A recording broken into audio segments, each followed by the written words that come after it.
Ambuja company को NOC तो आप दे देते हो हर एक चीज की, बिना जनता से पूछे हुए, बिना इफेक्टेड लोगों से पूछे हुए।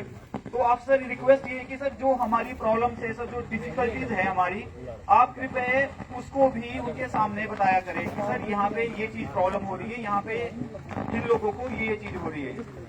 और सर दूसरी बात है कि जब भी सर कोई भी कंपनी, मतलब जो मल्टीनेशनल कंपनी किसी भी एरिया में लगती है ना, तो वहाँ पे 3 चीजें सबसे मेन होती है: शिक्षा, स्वास्थ्य और रोजगार, जो कि कंपनी को मतलब एनी हाउ एनी कॉस्ट उसको प्रोवाइड करनी ही पड़ती है सर ये चीजें। ये एक बात है कि यहाँ पे अंबुजा क्या करती है कि मतलब पूरे गांव है, जैसे पूरा गांव है, तो जो कुछ एक जो सक्षम लोग होते हैं, जो या मतलब जो पढ़े लिखे लोग होते हैं, उनको जो वो चीज मतलब दे देती है, जो उनको जो एक्चुअली RNR जो पॉलिसी में जो होती है उनको प्रोवाइड कर देती है।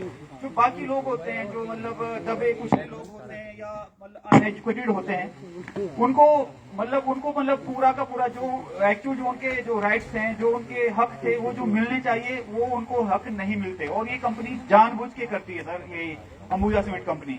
और ये जो दलाल होते हैं, खासकर जो दलाल हम बोलते हैं कि मतलब जो मीडिएटर होते हैं, ये लोकली होते हैं। और ये जानबूझ के अगर आपको जो आपका राइट्स है, जो मिलना चाहिए, उसको वो सर वो दे के नहीं करते हैं।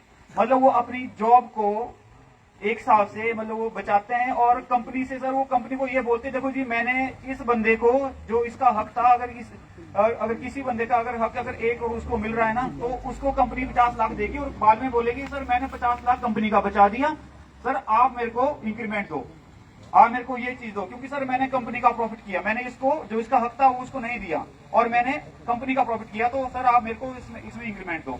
ये चीज सर हो रही है यहाँ पे। पर सर अब क्या हुआ कि अब वो टाइम अलग था, अब सोशल मीडिया है, और खासकर अब हर एक चीज मतलब सामने आ रही है चीज। और अब जैसे हम देख रहे हैं कि कंपनी वाले भी अप्रोच कर रहे हैं, हमारे से भी अप्रोच कर रहे हैं, जो मतलब जो आज तक जो कंपनी मतलब हम जो बार बार हम खुद मतलब उनसे अप्रोच करते थे कि सर ये आपने हमारे साथ ये गलत किया हुआ, ये गलत किया हुआ, आप एटलीस्ट हमारी ये चीज सुने।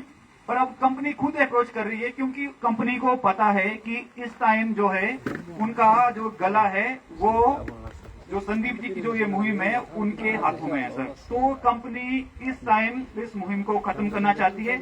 और ये अलग अलग जो बोलते हैं कि कमरे में जो चलो मीटिंग कर रही है, 4 बंदों को यहाँ खींच रही है, 4 बंदों को वहां खींच रही है, मेन उनका यही है कि इसको खत्म करना है, 4 बंदों को प्रॉफिट देना है, और बाकी के बंदों को फिर बाद में वही होगा कि वो ऐसे ही रह जाएंगे, और वो अपनी वो मतलब इस मंच को खत्म करके फिर वो अपनी प्रॉब्लम को बता ही नहीं सकते, क्योंकि हर एक बंदे में इतना वो मतलब टैलेंट नहीं होता। और कुछ एक लोग तो मतलब थोड़े डरे भी होते हैं कि वो मतलब कंपनी के बारे में मतलब एक बात भी कर दे। इवन हम देखते हैं हमारे लोकल भी लोग, काफी ऐसे लोग हैं जो कंपनी में अभी काम भी कर रहे हैं, तो अगर हम उनको बोले कि सर आप कंपनी के बारे में एक कमेंट तो कर दो सोशल मीडिया पे, जो मैंने मेरी वीडियो, तो वो भी सर वो मना करते कि सर मैं लाइक तक नहीं कर सकता, कमेंट में क्या करूं, क्योंकि मेरी सर वहां पे नो एंट्री लग जाएगी या मेरे को वहां से निकाल दिया जाएगा। तो सर ये हाल है। तो सोचिए सर कि अगर हम सारे लोग इकट्ठे रहेंगे तो सही रहेंगे, और अगर बिखर जाएंगे तो मैं तो नहीं समझता कि किसी की भी प्रॉब्लम सॉल्व होगी। इवन मेरी नहीं होगी, और ना इनकी होगी, और ना जो बाकी जो अभी आई थिंक कुछ भी डिस्कस कर रहे होंगे, ना उनकी होगी। उनको एक्चुअली ये मुहिम इस टाइम कंपनी की है कि कंपनी इस टाइम हमारे को तोड़ना चाहती है, और कंपनी ऑलमोस्ट मतलब कामयाब होने वाली भी है। और ये लोग हम समझ नहीं रहे आपस में कि अगर हम ऐसे बिखरेंगे तो कंपनी तोड़ देगी। और बाकी सारे लोग पढ़े लिखे हैं, बाकी जो कंपनी ने किया भाई वो तो बहुत गलत किया। अगर मैं अपनी आप बीती सुनाऊंगा तो वो तो बहुत बड़ी है, तो मैं वो एक्चुअली सुनाना भी नहीं चाहता कि, पर कंपनी करती भाई गलती है। हमारे यहाँ पे अगर हम मतलब मैं बोलूँ ना अपने गाँव में, तो सर शिक्षा यहाँ पे कंपनी कोई कॉन्ट्रीब्यूट नहीं कर रही है। स्वास्थ्य का यहाँ पे बुरा हाल है। यहाँ पे इवन मेरी मदर है, तो मेरी मदर को भी सर स्किन की क्या प्रॉब्लम होगी, उसमें क्या रिएक्शन है यहाँ पे, मतलब कभी एलर्जी है, कभी स्किन पे, कभी फेस पे, कभी आंख में। तो ऐसी बीमारियां यहाँ पे फैल रही है ना कि जिसके बारे में ना तो बेचारों उन्होंने कभी सोचा था, और ना आई थिंक अगली वाली जो जनरेशन है, और ना ये सोचेगी कि यहाँ पे रहना मतलब खतरे से खाली नहीं है।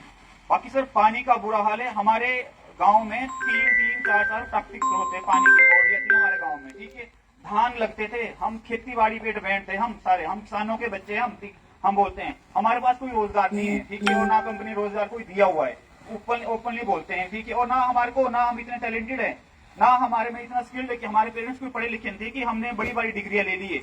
सर कहाँ लेती है डिग्रियां? और ये डिग्रियां सर लेते तब जब कंपनी हमारे यहाँ पे शिक्षा यहाँ पे प्रोवाइड करती या यहाँ पे हमारे को यहाँ पे स्किल्ड बनाती। तो सर आज हम भी जैसे जो कंपनी में जो बंदे आए हो ना, जो यूपी बिहार से, गुजरात से, राजस्थान से जो आए हुए, तो सर आज ना अपनी जमीन का सौदा हम खुद करते हैं, वो नहीं करते हमारी जमीन का सौदा। जैसे 2 नंबर पर सर हम 2 नंबर में ना करते, हम अपनी जमीन जिसका हक बनता है उसको हम उसका हक दिलाते हैं पूरा का पूरा। पर यहाँ पे क्या हो रहा है, यहाँ पे बस यही हाल है कि कोई बंदा अगर बोलने वाला होगा उसको खींच लेंगे, चल भाई तू ले ले, बाकी बंदों का तू खत्म कर, बाकी बंदों की आवाज ना उठा तू। तो ये एक्चुअल में होता आया है और अभी भी हो रहा है, ये चीज हो रही है।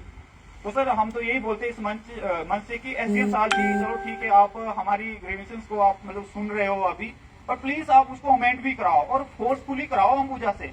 अंबुजा कोई ऐसी नहीं कि वो मतलब हम बोलेंगे कि लॉस में जा रही है, भाई लॉस में अंबुजा कंपनी नहीं जा रही है, यहाँ पे करोड़ों अरबों का प्रॉफिट मिल रहा है इनको, ठीक है। ट्रांसपोर्टरों को इन्होंने खत्म कर दिया आज के टाइम। ट्रांसपोर्टर ऐसा कोई ट्रांसपोर्ट नहीं जो रो नहीं रहा होगा यहाँ पे आज के टाइम। किराया इतना कम कर दिया हुआ ना, किसी उसमें सिर्फ एक ड्राइवर सर्वाइव हो रहा है, सिर्फ ड्राइवर को हम खर्चा दे रहे हैं, सैलरी दे रही है। बाकी जो लैंड लूजर थे ना, वो तो घंटी बजा रहे हैं आज के टाइम तालाघाट में, कुछ नहीं हो रहा है, रोजी रोटी नहीं चल रही उनकी। घरों में इतना बुरा हाल हो गया हुआ है सबका, ठीक है। तो भाई अडानी को अगर हराना है ना, अगर अडानी अगर हमारे ऊपर फोर्सफुली अगर ये चीज अगर ऐसे रूल कर रहा है ना, अगर फोर्सफुली हमारे साथ सब कुछ कर रहा है ना, तो हमारा फर्ज भी बनता है कि हम सारे लोग इकट्ठे हो, प्लांट वाले भी इकट्ठे हो और माइनिंग वाले भी इकट्ठे हो। गलत करेगा भाई तो गलत बोलते ना कि न्याय सहना भी एक आपस में सबसे बड़ा क्राइम है। तो हम न्याय के प्रति हमारे को मतलब इकट्ठे होना पड़ेगा और उसके प्रति हमारे को आवाज उठानी पड़ेगी। जय हिंद सर।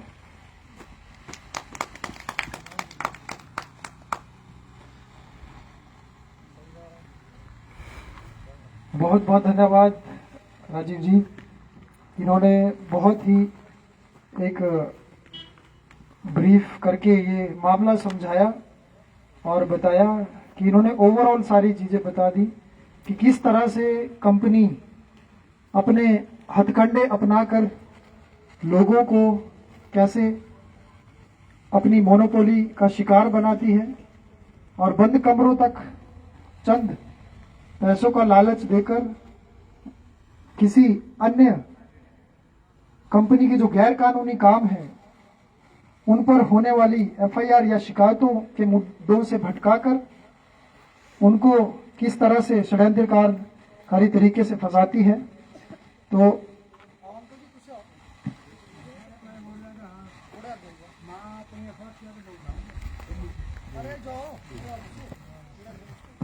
तो मैं आग्रह करूंगा, आगे हमारे सीनियर सिटीजन जी भी है, यहाँ पे आ जाइए, कि वो चंद शब्दों में अपनी समस्याएं भी बताएं।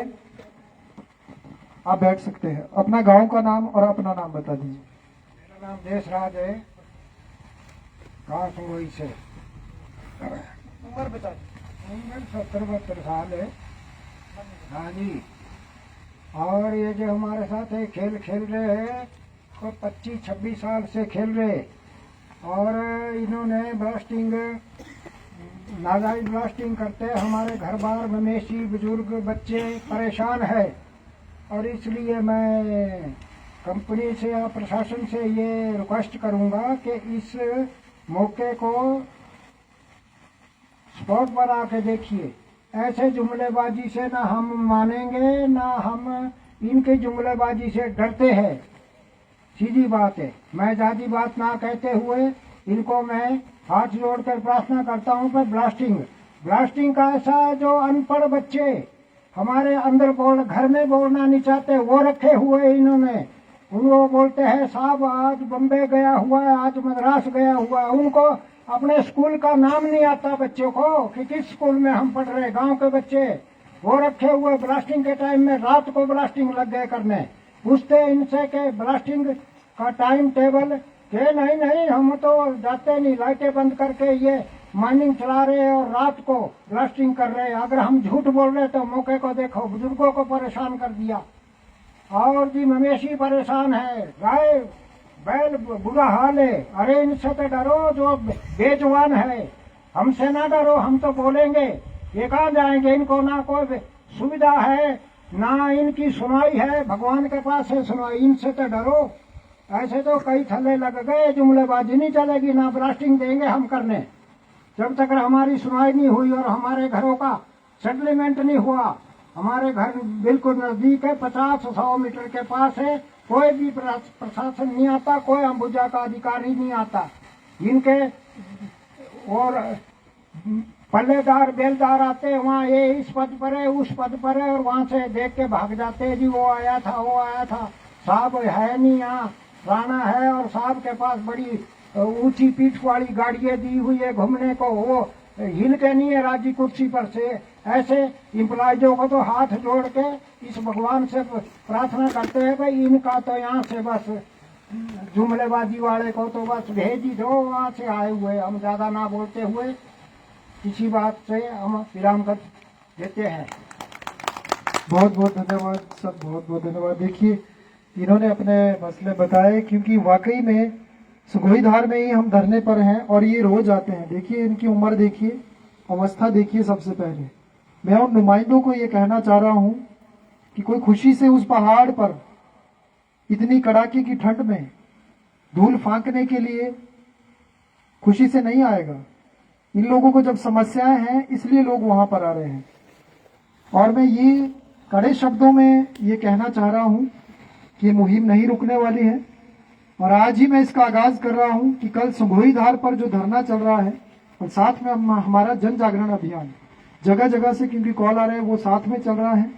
लोगों की समस्याएं लेता रहूंगा। एसडीएम महोदय जी ने क्योंकि 3 पंचायतें पहले रखी थी 16 तारीख वाली मीटिंग में, अब 4 कर दी, क्योंकि मैं कशलोग में भी पहुंच गया।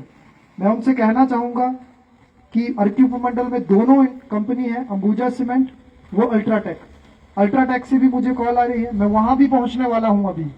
और हमारे मंच के अलग अलग लोग वहां पर पहुंच चुके हैं, उनको भी देखा जाए। दाड़ला घाट में जो कंपनी है वहां पर भी देखना पड़ेगा। और ये सिर्फ अंबुजा सीमेंट का या चंद लोगों का मुद्दा ना, इसको समझे, ये बड़े स्केल पर है। और आगे मैं लोगों को बुलाने से पहले, प्रभावित लोगों को बुलाने से पहले एमओयू आज आपके सामने एक साझा कर रहा हूं। और हम बड़भागी है कि कुछ कंपनी के ही द्वारा उनके पास जो काम करते थे, कुछ स्थायी रोजगार में थे, कंपनी ने 22 से 23 ऐसे अधिकारियों को निकाला है 2022-23 में, जब अडानी ने अपने पैर पसारे इस दाड़ला घाट अंबुजा सीमेंट कंपनी में। तो वही लोग हमारा यहाँ पर साथ दे रहे हैं, हमारे मंच का, और वो हमें कागज भेज रहे हैं। कंपनी के ऐसे ऐसे काले चिट्ठे हमारे पास पहुंच चुके हैं कि जिससे कानूनी तौर पर भी इनकी धज्जियां उड़ने वाली हैं, और ग्राउंड लेवल पर तो आप इनका देख ही रहे कि इनका क्या हाल हो रहा है। जैसे कि आपकी जानकारी के लिए एक और चीज बता दूं, जो हमारे मंच और आप सभी यहाँ पर अपना समय खोकर यहाँ पर आए हैं, तो ये समय जाया नहीं जाएगा, क्योंकि 16 तारीख की मीटिंग में मुकेश सक्सेना जी ने, कंपनी के जो सीएमओ है, उन्होंने ये कहा है कि जो मेरे बारे में सोशल मीडिया पर डाला जा रहा है या कंपनी के बारे में डाला जा रहा है उससे कुछ नहीं होगा, कमरे में आइए, बात कीजिए, वैसे बात बनेगी, और उनको रोकिए। तो मैं उनको कड़े शब्दों में कहना चाह रहा हूं, आप साम दाम दंड भेद सब लगा रहे हैं। आपने एफआईआर भी हम पर करवा दी, क्योंकि आपका प्रेशर है हर विभाग पर, चाहे वो पुलिस प्रशासन हो, चाहे कोई भी विभाग हो। आपका दबाव हो सकता है, लेकिन आपका दबाव हमारे हौसलों पर नहीं है। हम न्यायालय का सम्मान करते हैं, हम पुलिस प्रशासन का सम्मान करते हैं, हम प्रशासनिक व्यवस्था का भी सम्मान करते हैं, लेकिन गुंडई का हम बिल्कुल पुरजोर विरोध करते हैं। गुंडई नहीं चलेगी। और डर किस बात का है? वो कह रहे हैं मुझे सोशल मीडिया पर क्यों उछाला जा रहा है। एक तरफ ये भी कह रहे हैं कि मुझे बदनाम करके कुछ नहीं होगा, दूसरी तरफ ये भी कह रहे हैं कि उनको रोकिए। मतलब ये दोगला बयान कंपनी हमेशा से देती है, और मुझे खुशी है कि डर लग रहा है। और आप लोग जो इकट्ठे हो रहे हैं ना, वो पांव उनके घुटने कांप रहे हैं। तो आप लोगों की जानकारी के लिए बताना बहुत जरूरी था। अब एमओयू 2008 का जो है, ये अंबुजा सीमेंट और सरकार के बीच में जो हुआ था, इसके बारे में आपको बता देता हूं, क्योंकि जो दलाल थे हमारे पूर्व में, या जो ठेकेदार थे जिन्होंने पहाड़ के पहाड़ बेचकर ना लोगों को रोजगार, ना हॉस्पिटल, ना शिक्षा के बारे में देखा, उन सभी दलालों को ये एमओयू आज एक्सपोज करने वाला है। क्योंकि खाली लोगों को दलाल कहने से बात नहीं चलेगी, लेकिन वो दलाल बने क्यों, इसके पीछे ये एमओयूज है। क्योंकि अगर ये एमओयूज जनता के सामने आ जाते तो लोग एकजुट हो जाते जिस तरह से आज आप हो रहे हैं। और मैं दावे के साथ ये कह रहा हूं, इन एमओयूज को, जो आपके अधिकार इसमें लिखे हैं, इनको सुनने के बाद पूरा हिमाचल वीडियो के माध्यम से और ज्यादा से ज्यादा लोग इन वीडियो को शेयर करें, ताकि सच लोगों के सामने आए कि उनके अधिकार क्या हैं। ये छुपाए गए क्योंकि आपको 10, 5, 7 लाख बीघा बस उसमें बात समेट कर उन्होंने अपनी झोलियां भरी, अपने 7 पुश्तों का रोजगार पैसा इकट्ठा करने के लिए सिर्फ कंपनी के साथ लोगों के हाथ काट कर दे दिए। और बात करते थे मैदान में खड़े होकर कि हम गाय भैंसों का सौदा नहीं है, ये मूंगफली बेचने का नहीं है, लोगों का बेवकूफ बनाया गया। फिर क्यों ऐसा हुआ? आज भी एसडीएम कार्यालय में जो मीटिंग हुई है उसमें सभी लोगों को अंदर बुलाया गया था। पुलिस का क्या काम है वहां पे? क्या कोई गोलाबारी हो रही थी? क्या कोई बारूद हो रहा था? इतनी बड़ी छावनी की क्या जरूरत है? भोले भाले लोगों को डराया जा रहा है। उसका हमारा मंच कड़ा विरोध करता है कि एसडीएम की मीटिंग में इतनी बड़ी छावनी का क्या काम? क्या लोग अपनी बात भी खुलकर नहीं रख सकते? और रही बात इन एमओयूज की, अब तो ये जनता के सामने आना बहुत जरूरी है, क्योंकि ये जो वन टाइम सेटलमेंट वाली नीति जो दलालों ने बनाई थी, इसमें लोगों को 10-5 लाख में समेट कर, क्योंकि कंपनी ने करोड़ों देने के बजाय 5, 7, 10, 12, 15 लाख में बात समेटनी होती है। बात सिर्फ इतनी है, और वो भी चंद दलालों को 20, 25, 50 लाख तक देते हैं। बाकी लोगों को तो जैसे संगोईधार जी को वालों को मुकेश सक्सेना जी ने बोला वही 20 साल पुराना रेट चलेगा। ये गुंडाई नहीं चलेगी। जो 5 साल में सरकार इंडस्ट्री के पास कोई जमीन जाती है जिसका अवार्ड होता है, अगर वो उपयोग में नहीं लाई जाती है तो वो जमीन वापस करनी होती है उन लोगों को। और आज के हिसाब से दोबारा अवार्ड करे सरकार और कंपनी, क्या कमी है पैसे की, क्या कमी है स्टाफ की, बताइए मुझे। दोबारा अवार्ड करे और जो आज का मार्केट रेट है उसके हिसाब से, फैक्टर 2 के हिसाब से 4 गुना रेट देना पड़ेगा, जो हमारी मांग है, जिसके लिए कल से भूख हड़ताल भी हम कर रहे हैं वही धार में। ऐसे नहीं बाज आने वाला ये सिस्टम। अभी पहला पेज ये कहता है, हिमाचल प्रदेश सरकार और जो अंबुजा सीमेंट लिमिटेड के बीच जो समझौता हुआ है, पहला पृष्ठ में दिखाया गया है 1 मार्च 2008 को ये समझौता हुआ है। संबंधित जो पक्ष है वो है हिमाचल प्रदेश सरकार और अंबुजा सीमेंट लिमिटेड। उद्देश्य कशलोग चूना पत्थर भंडार का उपयोग करके एक सीमेंट परियोजना स्थापित करना, स्थान अर्की, जिला सोलन, हिमाचल प्रदेश। ये 1 मार्च 2008 को इसमें हस्ताक्षर हुए हैं सरकार और अंबुजा सीमेंट के। दूसरे पेज की ओर हम आगे बढ़ते हैं तो इसमें लिखा गया है कि अंबुजा सीमेंट ने सोलन जिले की अर्की तहसील में स्थित अपने मौजूदा सुल्ली संयंत्र के पास रौड़ी गांव में दूसरा संयंत्र स्थापित करने की अनुमति के विरोध के लिए अनुरोध किया है, माफ कीजिएगा, राज्य स्तरीय एकल खिड़की मंजूरी एवं निगरानी प्राधिकरण SLSWC एवं MA द्वारा इस प्रस्ताव को इस शर्त पर मंजूरी दी गई कि उत्पादित क्लिंकर का कम से कम 50% हिस्सा जो है राज्य के भीतर ही सीमेंट में परिवर्तन किया जाएगा। अब आपको ये जानकर हैरानी होगी कि ऐसा सिर्फ कागजों में है, हो नहीं रहा है। कंपनी ने 1000 रुपए जमा करने पर सहमति जताई है।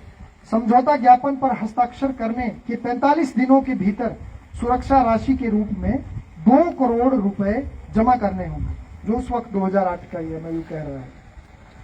तो समझौता ज्ञापन में आपसी सहमति की शर्तों का उल्लेख, हालांकि यह कानूनी रूप से बाध्यकारी अनुबंध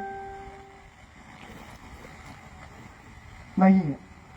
तो तीसरे पेज की तरफ हम आते हैं तो यहां पर साफ शब्दों में लिखा है कि सरकार के विवेकानुसार सुरक्षा राशि को हिमाचल प्रदेश राज्य द्वारा जब्त किया जा सकता है। पहली बात, राज्य संयंत्र रौड़ी गांव में मौजूदा संयंत्र के निकट स्थापित किया जाना, जिसके लिए विभिन्न सरकार और पर्यावरण संबंधी स्वीकृतियां प्राप्त करनी होगी। पर्यावरण और अन्य आवश्यक स्वीकृतियों से संबंधित सभी लागतों के लिए कंपनी जिम्मेवार है। अब देखिए, साफ एमओयू कह रहा है, जो आप धूल मिट्टी ये फांक रहे हैं, ये इसके लिए कंपनी जिम्मेवार है। ये एमओयू कह रहा है दोस्तों। अब ये आप लोगों को पता ही, क्योंकि यहां पर तो वन टाइम कहा जाता है, लीजिए 20 लाख लीजिए 13.5 लाख, लीजिए 50 लाख। ये तो किसी को पता ही नहीं है कि जो लोग प्रभावित क्षेत्र है, चाहे मुडोर घाट से लेके, मैं बार बार ये कह रहा हूं, मलाउन से लेके दाड़ला घाट सूली पारनू तक, अर्की उपमंडल में अल्ट्राटेक से लेके नीचे जो बरवाना तक जो एरिया है, उसके बारे में एमओयू में साफ लिखा गया है कि जो धूल मिट्टी फांक रहे हैं या जिनके घास जो जहरीले हो रहे हैं, जो मवेशियों को दिया जा रहा है, उस जहर के लिए भी कंपनी जिम्मेवार है। यहाँ पे ये साफ लिखा है, समझौता ज्ञापन पर हस्ताक्षर की तारीख से 2 साल के भीतर परियोजना को चालू करना अनिवार्य है, अन्यथा 1,000 रुपए जुर्माना देना होगा। यदि ये तो आपको पता है कि सरकारी आंकड़े होते हैं, ये अलग चीज है। यदि यह लक्ष्य हासिल नहीं किया गया तो 200 लाख रुपए का जुर्माना देना होगा, यानी कि 2 करोड़ रुपए का जुर्माना देना होगा। तो जुर्माना कब दिया, किसने दिया, ये भी सवाल है। तो लोगों के अधिकारों की यहाँ पर बात करें, आगे भी एमओयू को हम जारी रखेंगे, आगे पढ़ेंगे, ज्यादा बोरिंग ना हो, इसलिए हम आगे यहाँ पर इनवाइट करेंगे ललित जी को कि वो अपनी बात यहाँ पर रखें। जय हिंद। यहाँ पर विभिन्न क्षेत्र से पधारे हमारे बुजुर्ग, माता, बहनें, छोटे भाई, सभी का अभिनंदन करते हैं, स्वागत करते हैं। आप अपना इतना कीमती समय निकाल कर आज हमारे बीच आए हैं, क्योंकि ये मुद्दा किसी एक व्यक्तिगत मुद्दा नहीं है, ये एक सामाजिक मुद्दा है, हमारे एक हक की लड़ाई है। इसमें हम अपने छोटे भाई संदीप ठाकुर का धन्यवाद करते हैं, जिन्होंने ये एक आवाज़ उठाई है एक अडानी ग्रुप के खिलाफ, प्रशासन के खिलाफ। इसका हम भरपूर समर्थन करते हैं, ठीक है। और हम आगे आप सबसे निवेदन करते हैं, जो भी मीडिया के माध्यम से हमारी आवाज़ सुन रहा है, इस मंच के माध्यम से जो भी ये मीडिया देख रहा है, कृपया आप घर से बाहर निकलें, क्योंकि ऐसे मौके बार बार नहीं मिलते हैं। हम घर बैठ के बातें करते हैं, हमारे साथ गलत हुआ है, लेकिन जब सही होने का मौका है तो हमें आना चाहिए, और जो इसके लिए जिसने आवाज़ उठाई उसका हमें साथ देना चाहिए। तो सभी से ये निवेदन है कि कृपया जो भी आज के टाइम में सब सोशल मीडिया का यूज करते हैं, सारे मीडिया देख रहे हैं, ठीक है, आप घर से बाहर निकलिए और इस समर्थन में अपने आप भागीदारी सुनिश्चित करें। रही इसकी अपनी अडानी ग्रुप की बात, तो आज तक जो भी हुआ है हमारे एरिया में सिर्फ हमारा शोषण हुआ है, इसके अलावा हमारे साथ आज तक कुछ भी अच्छा नहीं हुआ है। तो इसका बेनिफिट अगर हमारे गांव में 100 लोग रहते हैं तो सिर्फ 2 लोगों को इसका बेनिफिट मिला है, बाकी 98 लोगों को सिर्फ इसका नुकसान ही भुगतना पड़ रहा है, ठीक है। हमारे को झूठे वादे किए जाते हैं, झूठे प्रलोभन दिए जाते हैं, हम उसमें खुश हो जाते हैं और उसके बाद हम सेटिस्फाई हो जाते हैं। रोते कहाँ हैं, हम अपने चूल्हे के पास गांव में कहीं पे इकट्ठे होकर 4 लोग, वहां हम रोते हैं, लेकिन जहां पे हमें आवाज उठानी चाहिए वो हम आवाज नहीं उठाते हैं। यहाँ पे मैंने भी अपने छोटे भाई संदीप के साथ जहाँ पे धरने पे बैठे, एक दिन मैं भी वहाँ पे गया था, तो मैंने जो वहाँ पे हालात देखे तो मेरे तो आंखों से आंसू निकल गए उन लोगों के बारे में देख के कि हम तो चलो काफी दूर रहते हैं, लेकिन जो लोग वहीं रहते हैं वो बेचारे कैसे रहते होंगे। तो ग्राउंड लेवल पे हम प्रशासन से भी बोलते हैं, प्लीज आप आइए, ठीक है, अर्की कार्यालय में बैठ के ये आप नहीं अनुमान लगा सकते कि लोगों के साथ हो क्या रहा है, ठीक है। चाहे हम चाकरू की बात करें, रघो की बात करें, जितना भी माइनिंग एरिया है, अगर हम ताल्ला की बात भी करें, सुल्ली रौरी, तो वहाँ के लोगों के साथ भी बहुत गलत हो रहा है, ठीक है। हमें हमारी आवाज दबाते हैं गाँव के चंद जितने भी होते हैं कंपनी के दलाल, सॉरी हमें ऐसा वर्ड यूज नहीं करना चाहिए, लेकिन उनके लिए यही वर्ड सूट करता है, ठीक है। उनको 4 पैसे कंपनी अपना प्रलोभन देती है, वो उनको सेटिस्फाई कर लेते हैं, और वही लोग जो हम जिन लोगों को बुद्धिजीवी कहते हैं, वही लोग समाज में जाके बोलते हैं कि यार ये लोग तो अनपढ़ है, ये अंधभक्त है, हमारे पीछे चलते हैं, हम इनको एक आवाज लगाएंगे तो हम पूरा गांव इकट्ठा कर देंगे। वो टाइम जा चुका है अभी, ठीक है। सबके बच्चे पढ़े लिखे हैं, ठीक है, बुजुर्ग हैं, बुजुर्ग भी अपने बच्चों से डिस्कस करें कि हमें कहाँ जाना चाहिए, कहाँ नहीं जाना चाहिए। बहुत हो गया, आज तक हमारा सिर्फ शोषण हुआ है। सिर्फ अगर हमें बात करें, चाहे कंपनी के अंदर कोई एम्प्लॉयज थे हमारी एरिया के, तो जमीन एक्चुअली सबसे पहले मैं कहना चाहूंगा हमारा दुश्मन अडानी नहीं है, हमारा दुश्मन है हमारे ही लोग अपने जो हमारे बीच में बैठे हैं, जिन्होंने इस जमीनों के सौदे करवाए हैं, ठीक है, हमें गुमराह किया गया है। आज आगे भी ऐसा ही होने वाला है, वो अपने 10 लोगों को पकड़ेंगे, ठीक है, जो बेचारे सीधे साधे लोग होंगे, और वो उन 10 लोगों का बेनिफिट 1 या 2 आदमी लेके जाएगा, ठीक है। आप किसी के पीछे ना चले, हम आज इतने सक्षम हो चुके हैं कि हम अपने डिसीजन अपने आप ले सकते हैं, ठीक है।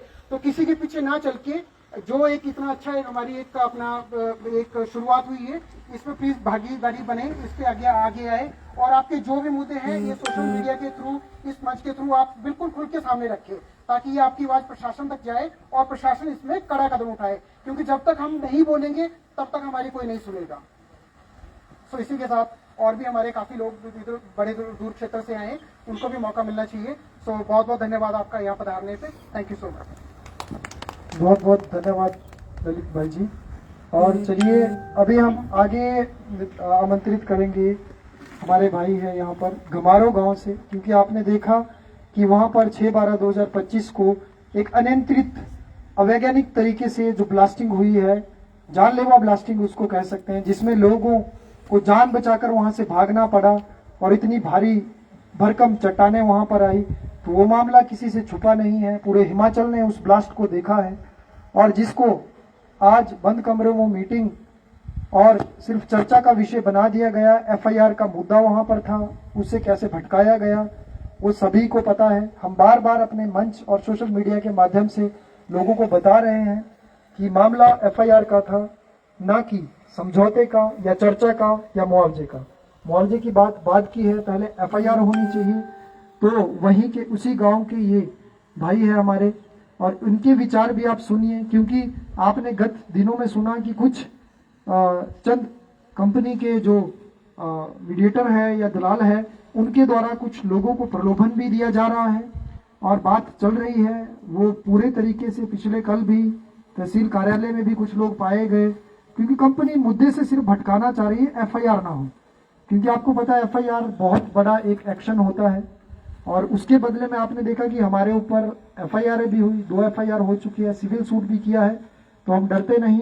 तो उसके बारे में इनकी प्रतिक्रिया भी हम जानेंगे कि क्या कहते हैं। नमस्कार जी, अपना नाम और गांव का नाम और पंचायत का नाम। हेलो, नमस्कार सर। मैं धीरज ठाकुर गांव घुमारू से बिलोंग करता हूं, और मैं आज इस मंच के माध्यम से ये कहना चाहता हूं कि जो भी मतलब हमारे अपने लोग थे, उन्होंने भी हमें मतलब धोखाधड़ी में रखा, और जो भी उन्होंने गलत काम किए हैं वो भी मतलब सबके सामने आने चाहिए। मतलब मेरे बोलने का मतलब ये है। और मैं मतलब प्रशासन से और अपने जो भी अम्बुजा के प्रबंधन है, जो भी अधिकारी है, उनसे भी मैं ये मांग रखता हूँ कि जो भी इन्होंने पहले भी लोगों के साथ जो धोखाधड़ी की है, उसका भी मतलब हम विरोध करते हैं, और वो सबके सामने बात आनी चाहिए। और दूसरा जो हमारी एफआईआर की बात थी, जो घुमारू गांव के ऊपर 6/12/2025 को पत्थर आए थे, उस पे भी कंपनी के ऊपर कोई सुनवाई नहीं हुई, और मतलब उस चीज को, उस मुद्दे को वहां से भड़काया गया और उस चीज को दबाया गया। प्रशासन ने भी अम्बुजा के साथ मिलकर, ये क्या पता कोई मतलब इन्होंने आपसी बैठक में क्या बातें की है, वो भी मतलब सबके सामने आनी चाहिए।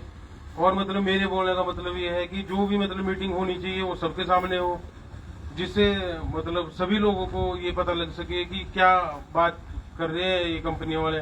और जो हमारा एमओयू, जो ये समझौता हुआ है सरकार के साथ, इसके ऊपर भी मतलब कोई विचार विमर्श नहीं हो रहा मेरे हिसाब से। जो भी CSR वगैरह ये कंपनी के साथ जो समझौते इनके हुए हैं, तो मतलब इसके ऊपर भी पूरे तरीके से अपना प्रशासन जांच करवाए। और जो भी मैजिस्ट्रेट मांग है हमारे लोगों ने जो भी रखी है राज्य स्तरीय, तो वो भी मतलब तुरंत की जाए, और जांच मतलब पूरे तरीके से बिल्कुल सच्चे भाव से इस जांच को किया जाए, और मतलब ईमानदारी तरीके से। बाकी मतलब मैं ज्यादा न कहता हुआ बस यही कहना चाहूंगा कि जो भी मतलब लोगों के साथ गलत हुआ है, तो उसमें मतलब मैक्सिमम 90% लोगों के साथ गलत हुआ है। तो उस चीज के लिए प्रशासन मतलब अपनी आंखें खोले और वो देखे कि क्या गलत है, हर बंदे की बात सुने, जो भी मतलब उसमें ठीक लगता है उनको कि ये लोग मतलब बिल्कुल सही बात कर रहे हैं, तो उस पर मतलब पूरे सही तरीके के विचार रखें। धन्यवाद। जय हिंद, जय भारत। एक मिनट, मैं आपसे गुजारिश करूंगा कि आपका भी कोई अगर मुद्दा है वो भी आप बताइए, क्योंकि लोगों को पता चलना चाहिए कि लोगों को समस्याएं हैं, तो वो भी आप बता सकते हैं यहाँ पर। मतलब आपके गांव में कोई भी मुद्दा है, आपका अपना भी हो सकता है, आप व्यक्तिगत भी बता सकते हैं। ये तो आपने चलो सामूहिक बता दिया। तो कंपनी के साथ जो पहले भी मतलब हमारी लैंड भी 2004 से अंबुजा कंपनी में जा चुकी है, तो इन्होंने मतलब उस टाइम से मतलब हमें ये भी कहा कि हम मतलब रोजगार देंगे, और हमारे मतलब जो भी बुजुर्ग थे घर पे मतलब उनके साथ क्या पता क्या धोखाधड़ी की है। हम भी यहाँ नहीं थे उस टाइम, हम भी उस टाइम स्टडी करते थे, उम्र भी छोटी थी, हमें भी मतलब इस बारे में नहीं बताया गया। तो जो मतलब घर वालों के साथ इन्होंने बात की थी कि हम रोजगार देंगे, तो वो भी उन्होंने आज तक कोई रोजगार नहीं दिया है कंपनी ने। और मतलब मैं तो ये भी कहना चाहता हूँ कि कंपनी के पास अगर रोजगार नहीं है तो कोई बात नहीं, हम अपनी जमीन भी नहीं देंगे। जिसने आना है वो सामने आए, सामने बात करे हमारे से, और ये दलालगिरी भी नहीं चलेगी जो मतलब इन्होंने दलालों ने किया है आपस में बैठ के। इन्होंने कुछ अपने मतलब पर्सनल प्रॉफिट के लिए मतलब लोगों के साथ काफी धोखाधड़ी की है, तो इसकी भी जांच होनी चाहिए।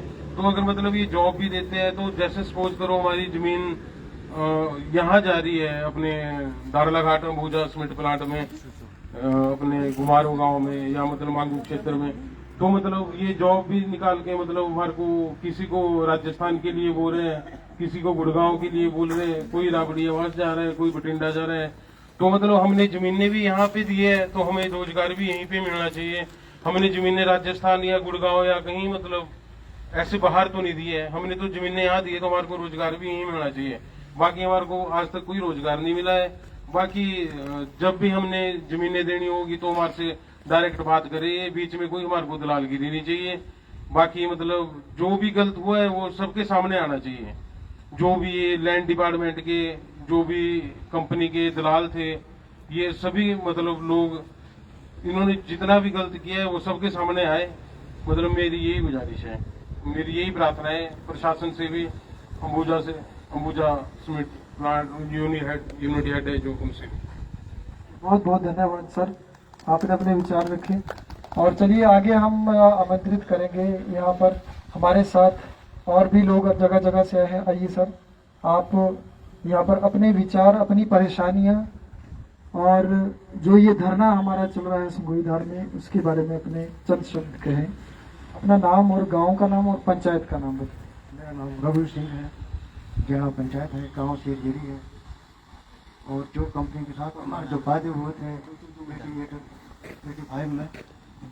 85 में जो उन्होंने जमीनें दी थी, जो वादे किए उन्होंने पूरे कोई नहीं किए। कोई स्कूल नहीं दिए, न कोई बच्चों को नौकरी दी। और जो प्रदूषण है वो सबसे ज़्यादा हो रहा है। ब्लास्टिंग है, जैसे हमारे घर को जो 50 मीटर दूर भी है वहाँ से हमारे। और कंपनी जो वादे किए थे हमारे को रोजगार दिया जाएगा, पानी दिया जाएगा, डिस्पेंसरी दी जाएगी, कोई स्कूल दिया जाएंगे और बच्चों के लिए नौकरी दी जाएगी। तो अभी तक कोई दिया जाएगा ना, कोई सुनवाई हमारी। जहाँ भी हम जाते हैं तो जैसा बोलते थे आप तो गति पुत्र है, कंपनी लिए हुए। और जो जो हमारी डिमांड है उन्होंने अभी तक कोई नहीं रखी हुई है। और घरों के हमारे गांव में बहुत बुरी स्थिति है, तीनों गांव की शेर वाला, शेर चाकरी। और पानी का तो पूरा ही खत्म हो चुका है हमारे गांव में। जितने तीनों गांव का जो पानी दिया था, तीनों को घर घर नलके देंगे, घर घर रास्ते बनाएंगे, वो तो अभी तक इन्होंने कोई वादे नहीं की। और आप थोड़ा सा बताइए, क्योंकि कल आपके वहाँ पर गांव का भी सर्वे में हम गए थे और हमारे मंच ने देखा और वीडियो के माध्यम से जो लोगों ने भी देखा, सोशल मीडिया के माध्यम से, आपका घर तो पूरी तरह से मतलब जर्जर है और 18 इंच वो दीवार है वो भी टूट गई है। तो उसके बारे में थोड़ा सा बताइए, क्योंकि आपके मसले जरूरी है। ये चलो सामूहिक तो हम उठा रहे हैं मंच की तरफ से, आप उसका समर्थन दे रहे हैं, उसके लिए धन्यवाद कि पूरे क्षेत्र का मामला है। लेकिन अपना आप व्यक्तिगत बता सकते हैं कि क्या क्या नुकसान, कहाँ कहाँ आप गए, क्या क्या लेटर दिए, और सबकी निष्क्रियता बताइए कि क्यों कार्रवाई नहीं हुई अब तक, क्या क्या हुआ।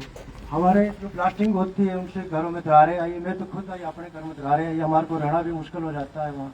मैं तो सोचा भी वहीं उसी कमरे में जहाँ हमारे दरारें आई हुई। मैंने रिपोर्ट दी ऊपर अपने माइनिंग एडवाइस के पास, उन्होंने बोला चलो आएंगे हम। मौके पर आए थे, फिर उन्होंने 3 महीने हो गए रिपोर्ट दिए हुए, तो उन्होंने कोई इसका इंक्वायरी नहीं किया। और मैं यही वर्ष करता हूँ कि हमारे इस गाँव में आए, एसडीएम साहब आए, मौके पर आए, देखे, डीसी साहब आए और देखे भी हमारे गाँव में क्या स्थिति है और क्या क्या इन्होंने वायदे किए थे वो साल 85 में। तो बुरा हाल है। सबसे ज़्यादा तो बीमारी चली है गांव में, बीमार बहुत है हमारे गांव में। सबसे ज़्यादा बीमारी हमारे किसका हार्ट की है, किसकी क्या प्रॉब्लम है, किसकी कुछ है। आपके गांव में जो अवैध खनन हुआ है, जिसकी कल वीडियो बनाई, और वो बिल्कुल वाटर लेवल के नीचे जा चुका है, उस झील के बारे में बताइए कि वो क्या मामला है सारा, क्योंकि किसी ने इनको ऑर्डर नहीं दिए हैं कि ये वाटर लेवल से नीचे खुदाई करे, ये गैर कानूनी है। इसके हमारा जो हमारी बॉडी थी, जो हमारा पानी था, वो सब मायने के उसमें चला गया, और इतना पानी चला गया जितने उसने गड्ढा किए हुए, हमारे एक नाड़ बनाया हुआ, बड़ा गहरा डैम बनाया हुआ है, उसमें कम से कम 100 कोई 75 फुट नीचे गहरा है वो। उसमें पशुओं के खतरा है और जानवरों को भी। जो पानी है वो सारा केमिकल उसमें इकट्ठा हो जा रहा है, जहरीला पानी है, उससे ज़्यादा हमारे गाँव में प्रभाव पड़ रहा है। बहुत बहुत धन्यवाद। तो अभी और भी हमारे साथ साथी आए हैं, मैं इनसे आग्रह करूंगा कि आप आइए सर, और आप अपने विचार रखिए, क्योंकि अपना समय निकाल कर सभी लोग आए हैं, और जब पीड़ित है इसीलिए आए हैं। अपना नाम, गांव का नाम और पंचायत से शुरू करें सर। सभी को मेरा नमस्कार। मेरा नाम देवेंद्र सिंह है और मैं पंचायत कचलोक गांव चाकड़ू से हूं। और हमारी समस्या बहुत ही गंभीर है, क्योंकि हम लोग जो है इस वक्त माइनिंग के सबसे नजदीक एरिया में हैं।